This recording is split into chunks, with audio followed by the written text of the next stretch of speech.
বড়াইগ্রামে ডোবার পানিতে পড়ে 2 বছরের শিশু নাইমের মৃত্যু। বড়াইগ্রাম প্রতিনিধির পাঠানো তথ্য ভিডিও চিত্রে বিস্তারিত।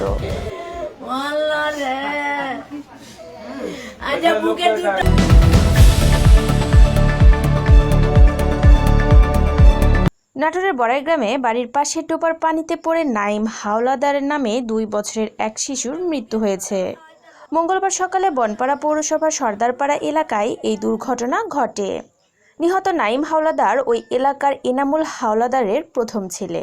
পরিবারের সদস্য ও স্থানীয় বাসিন্দারা জানান, মঙ্গলবার সকাল 10টার দিকে বাড়ির পাশে খেলছিল নাইম। এক পর্যায়ে সবার অগোচরে বাড়ির পাশের একটি ডোবার পানিতে পড়ে যায় সে। কিছুক্ষণ পর শিশুটিকে দেখতে না পেয়ে পরিবারের সদস্যরা খোঁজাখুঁজি শুরু করেন।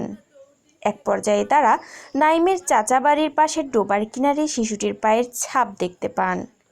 পরে তারা পানিতে নেমে খোঁজাখুঁজি করে নাইমকে উদ্ধার করে দ্রুত স্থানীয় হাসপাতালে নেওয়া হলে কর্তব্যরত চিকিৎসক তাকে মৃত ঘোষণা করেন।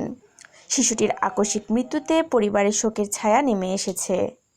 স্বজনদের আহাজারিতে এলাকায় এক হৃদয় বিদারক পরিবেশের সৃষ্টি হয়। খবর পেয়ে স্থানীয় জনপ্রতিনিধি ও আইন শৃঙ্খলা বাহিনীর সদস্যরা ঘটনাস্থল পরিদর্শন করেন। পরিবারের সদস্যদের অগোচরে শিশুটি ডোবার পানিতে পড়ে গিয়ে এই দুর্ঘটনা ঘটেছে বলে প্রাথমিকভাবে ধারণা করা হচ্ছে। রুবায়াত জাহান, ডেস্ক রিপোর্ট, চ্যানেল এ নিউজ।